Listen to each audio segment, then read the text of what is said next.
I'm Davy. I'm awesome.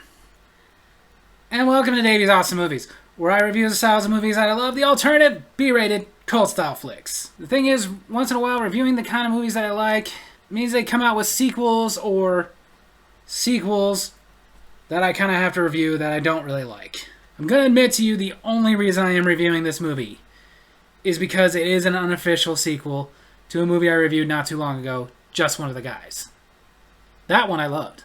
This one came out 8 years after Just One of the Guys in 1993. It was directed by Michael Kush and written by Raul Fernandez. Produced by Robert Vince, Gary Hoffman, Lance H. Robbins, Cal Schumacher, and William Vance. Made by Saban Entertainment and Entertainment Securities, as well as Neil and Gary Productions, and distributed by Vidmark Entertainment. Ladies and gentlemen, the obvious follow-up, Just One of the Girls. The movie opens with Chris Calder, played by the late Corey Haim, rest in peace, who is applying to a music program at another school. 80 people already applied? That's right. Guess you're just gonna have to go back to hunting vampires. Right out of the gate, I'm making a Lost Boys reference. Yes! Well, maybe if I polish this up a little bit. Yeah, maybe you should. Then you can dream a little dream. Later, as Chris is checking out the school that he's hoping to attend very soon, he meets Marie, a cheerleader played by Nicole Eggert, who is mostly known from her time on Baywatch and the show Charles in Charge, but I mostly know her as being able to make my brother do this.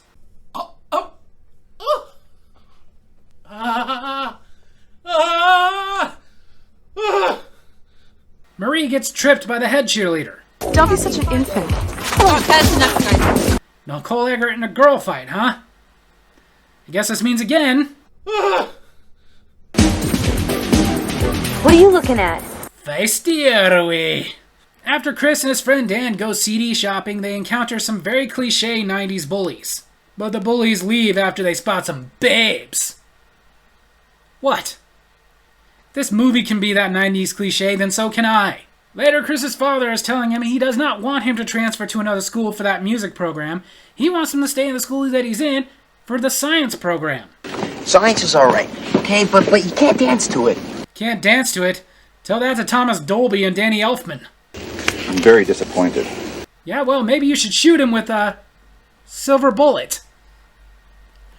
That's 3 Corey Haim movie references. The next day, as Chris is going to turn in his polished up cassette tape to that music program, that bully he encountered, Kurt, beats him up and takes it. It's funny them fighting over a cassette tape, because nowadays, there's a huge audience of people going like, what was a cassette tape? Is that some kind of phone or something? To get his tape back, Chris musters up just enough courage to fight Kurt off just a little bit to get his tape and run. So even though he got his tape back, this is far from over. I mean, obviously, if it was over, we wouldn't have a movie. Then again, that wouldn't have been such a bad thing. Later, Chris is out with his older sister, Julie. She had dragged him along to a women's clothing store, and Kurt notices him in the window, and he's gonna go get some revenge. But Chris sees him coming over, and comes up with a plan. How dare you! Not a good plan, but it works. Then we find out that Chris has gotten into that music program at that school. But we also find out Kurt goes to that school, so now Chris will not be able to avoid him. So after telling his dad about the bully, his dad tells him that you need to learn how to fight. You need to stand up to him, because that's what'll get him to back off. Even if you lose, he'll respect you. So of course his dad does show him the boxing moves, because even though he doesn't want to fight Kurt, he is determined this is his last resort. That's 4. Now comes the moment that Chris is prepared for. The moment he trained for. They fight! Hey! Let me in! Never mind. So now Chris comes up with another plan. Hello, sis. What the hell are you doing? Well, not another plan. It's the same plan as before. Still not a good one. I couldn't even fool Stevie Wonder. Yeah, this is really not a good plan. If you're going to disguise yourself, why don't you just disguise yourself as like a nerdier kid that he wouldn't notice? You can call yourself Lucas. Now comes the moment of truth. To help him avoid Kurt, Chris is going to go into school disguised as a girl. There's no way that's going to work. Don't I know you? Dude, there is no way you do not recognize him. But somehow, we're supposed to believe this works. That Kurt recognizes him, but only as the girl from the clothing store that smacked him. The biggest jerk I've ever met. Dumbass. This just doesn't work. In Just One of the Guys it worked because number one, they were able to make Joyce Heisner look enough like a guy to where, okay, you'd believe it. Wouldn't believe it's like a manly man, but you'd believe it. But not only that, but in Just One of the Guys, as a guy, she went to another school where nobody knew her. So why would they question it? Here, some of these people know him. And he looks pretty much the same. Now that Chris has gotten in and passed Kurt, he goes to the bathroom to change back into a dude. Class has started, Missy. That teacher put a stop to that. Even asked Chris for his schedule. Guess we're late for the same class. I'm Mr. Carlson. So now he's stuck being a girl. After class, Kurt wants to go get to know female Chris better. I know you better than you think. For example, he knows that you're blind and stupid. In the ladies' room, Chris is in there with Marie, who went in there to get away from her boyfriend who is trying to pressure her into having sex. But her boyfriend is standing outside the bathroom refusing to leave until she comes out. Chris offers to help by distracting the boyfriend while Marie gets away. John, I'm Chrissy. Come talk to me. Chrissy, huh? Well, nobody who knows you would put that together. And this whole thing works, because while talking to John, Marie's boyfriend, Marie makes a fast getaway. That's 6 of them! Now that Chris has to continue pretending to be a girl just so he can stay in that school and go to the music program, he goes to get some help from his friend Dan. Dan, it's me. Dan?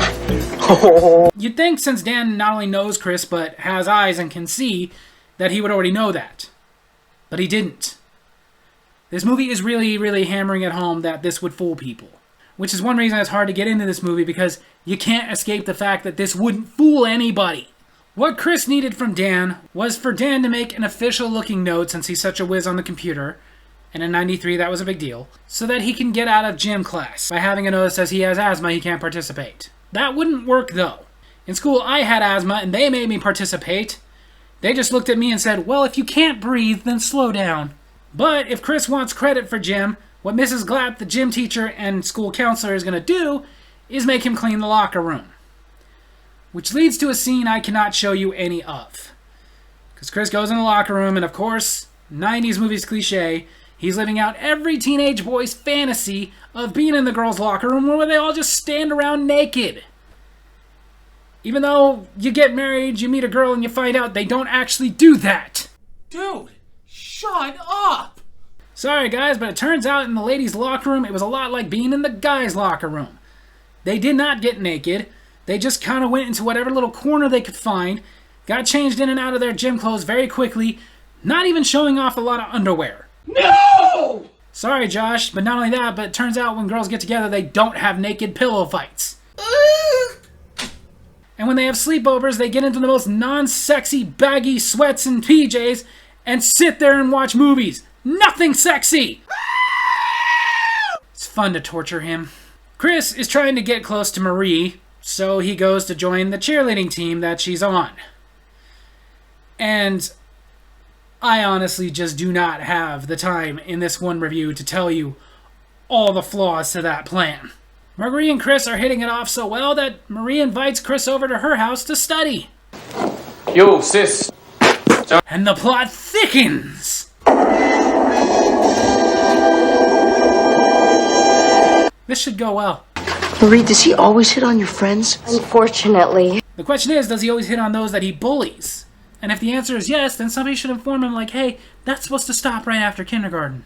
Marie confides into Chris about the problems that she's having with her boyfriend John, him trying to pressure her into having sex and her not wanting to because she doesn't know if he's the right guy. The right guy could be closer than you imagine. Seriously, what is the plan here?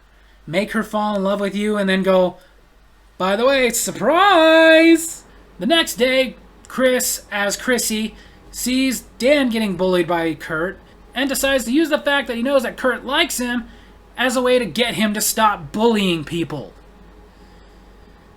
While we're at it, we should just get you a shovel, because you're just digging and digging and digging. Chrissy tells Kurt that he should apologize. For me. No way. The android actually apologized to me. No way! Marie and Chrissy go to a nightclub that in the background has Alanis Morissette music playing. But not Alanis Morissette music that we remember from like 95, 96, like the Jagged Little Pill stuff. We're talking about pre-Jagged Little Pill Alanis, when she was like the Canadian pop star Alanis Morissette. Either way, oh what a night. That's 7. Because of Chris, Marie has decided to go all the way with John. And if that doesn't sting enough, this now means that Chris needs a ride home. Kurt offers a ride home, but Chris tries to get out of it by saying he doesn't trust his driving. So you can drive. But does Chris have a license to drive? 8! Of course, in the car, while Chris is driving, Kurt gets a little handsy. So there you go, ladies. That's the perfect plan. Demand that he lets you drive, and if he starts to get a little frisky, almost kill him. When Chris gets home... See, nowadays in 2022, finding out later that you kissed a dude like this would just be a crazy funny story that you tell your friends and they laugh at you a little bit, and that's that.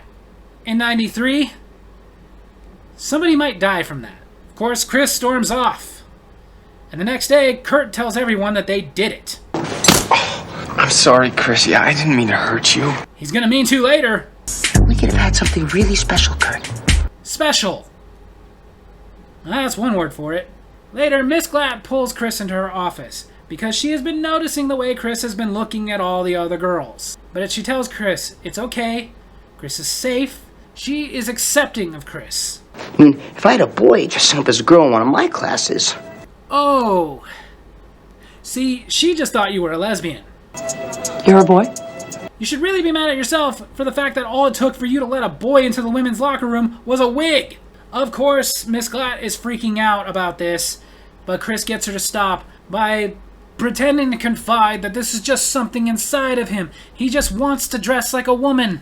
And of course, she's understanding of him being a cross-dresser rather than just a pervert. Do your parents know?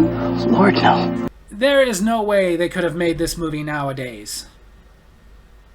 Then again, in my opinion, they shouldn't have made this movie in 93. She agrees not to tell anybody about this and to let Chris go on dressing as a girl under 2 conditions. The first being that Chris has to meet with her for counseling. The second, he can't go into the women's locker room anymore. No more shower duty? Seriously, dude. Marie comes over before Chris was able to get his parents to get out of there. So now what does he do? Does he dress like a girl in front of his parents or show Marie he's a boy? Probably should have just done the, by the way, I'm a boy thing now, but instead he thinks fast. Sorry, I was just exfoliating. But see, the thing is, as a girl or just the type of guy Chris is, that is believable. Marie goes upstairs and meets Chris's sister, Julie, who is playing along about Chris being her sister. Marie tells them about John. I didn't sleep with him and now it's over. Chris is relieved. Now you just gotta find a way to go, BTW, Marie, I have a dong. So after some girl talk, we go to a Halloween party with more Canadian pop star Alanis Morissette in the background. And Chris has found a way to officially meet Marie as a guy. Give me a break. Hey, Marie, have you seen... Sorry, dude, but you're no Gerard Butler. So this means Chrissy is not at the party. Upon learning about this, Kurt decides to go to Chris's house. When Chris's dad informs Kurt that Chris is not there... I guess I'll leave these here then. Again, this is in 1993. This would have freaked out any dad, even if he was accepting. But any dad from 93 or 2022 would have to understand that this is now time for you and your son to have a chat. But again, this is not 2022, this is 1993. I'm sorry about Friday night. And in 93, that would have killed most dads. So we've come a long way. So Chris's dad goes to ask his son if he is in fact gay. What? It's okay if you are. I mean, I'd understand. So in the 90s, this dad would have been considered very progressive and accepting. So good for you. Chris, though, convinces his dad that Kurt just has a crush on him. He himself is not gay, and his dad believes him. Which, good for you. Because when my dad was convinced that I was gay, to convince him I wasn't, I had to get married. But just as his dad is leaving... Of frickin' course. And now for the reason that Alanis Morissette's music is so featured in this movie. Hey, Alanis. Yeah. We're headlining in the showcase. Oh, cool. She had an uncredited part in this movie, playing herself. Sort of. Good thing is this was a straight-to-video release, instead of being a made-for-TV film. Because you can't do that on television. That's right. I am not just referencing Corey Haim movies, I referenced a TV show she was on. That was awesome. Miss Glatt is getting frustrated with Chris for not telling his parents about this at least. He asks if he can do it after cheerleading camp, and she agrees to let him go to cheerleading camp. And Monday, you bring in your parents. I don't think a real counselor in a situation where this was real would be pushing them into telling their parents. I think they would let them do that at their own time. While Chris is at cheerleading camp, Marie's mom calls Chris's house to talk to Chris's father about a blood drive they're having. And as they're talking, she mentions what a lovely young lady Chris is. The jig is up! He's been attending school as a girl. And gone! We don't care if you get it. Of course, Chris's dad is freaking out. And his older sister Julie is telling his dad the only reason he started doing this in the first place was to hide from Kurt. But that doesn't make his dad feel any better. I mean, he wasted like 3 afternoons teaching his kid how to box. Over to Chris. He makes a move. A bad one. After Marie storms out, Chris's parents had come in right at that moment, and they force him to come home. So this may be bad, but the good news is this movie is almost over. After Chris's dad informs Chris that he is going to transfer back to his old school, we find out Kurt had a plan to get in and talk to Chris, despite the fact that no men were allowed in the cheerleading camp. Sorry, wrong room. Kurt? Wait, you mean you can recognize that it's a guy even though they have a wig on? Mind blown! I spent $50 on a wig and she's gone? You spent $50 on that? Chris goes to Miss Glatt as himself to get some advice from her because he agrees it's time to end it and let everybody know that he is in fact a guy. She tells him that the best time to do it would be at the pep rally. I disagree. That would not be a good time to do that in front of literally everybody. Like, tell a couple of people and let the word get out. You put a lot of energy into hiding from your battles. Why don't you put some into facing them? Message! So Chris goes to the pep rally, and of course his parents, suspecting he'd be there, they show up. But it's okay because Chris is doing what he was advised, and at this moment... You might as well know. As for Marie's reaction... pretty much what we expected. Of course, Chris goes after Marie. Marie! We got a date. And of course, Kurt is pissed. Mainly because he was in love with Chrissy. He thought he could dream a little dream too. It's the last one, I promise. Chris, though, owns up to what he did and offers Kurt a free shot. Not that he would need one, but offers it to him. That's good of Kurt. Just accept it. I think I'd have to accept it too. I really believe that I would have to take some of the blame on myself for ignoring that Adam's apple for that long. Okay, fellas. Let's go find some real women. Good idea. Of course, after Marie has a few days to calm down... Good luck. He doesn't need luck. He has pantyhose. Now it's time for Chris's music showcase. Featuring Alanis. At least this movie's over. So there you have it. That's the sequel to Just One of the Guys, Just One of the Girls. Although this movie wasn't originally supposed to be a sequel, the original title of this film was Anything for Love, which you can still actually find some copies of Anything for Love, mostly only VHS. But at the last minute, they decided to also release it as Just One of the Girls. One, that title is definitely more descriptive of what the movie was actually about. And two, they could claim it was an unofficial sequel to Just One of the Guys, and that would get people to watch it. And the sad thing is that worked. Because the truth is, I saw this movie back in 93, 94-ish, and for that reason, my brother and I were at the video store, we saw it, we both liked the movie Just One of the Guys, we figured, hey, let's check out Just One of the Girls. And with the exception of the locker room scene, both Josh and I hated this movie. I don't need movies to be completely realistic, but when there's things in there that are just so unbelievable, it makes it hard to get into the story. For example, Corey Haim did not look like a girl. In Just One of the Guys, they made her look like a guy to the point that it was believable. If you didn't know her and you just saw her, you'd go, okay, that could be a guy. In this one, you'd have to be freaking blind to not notice that was a guy.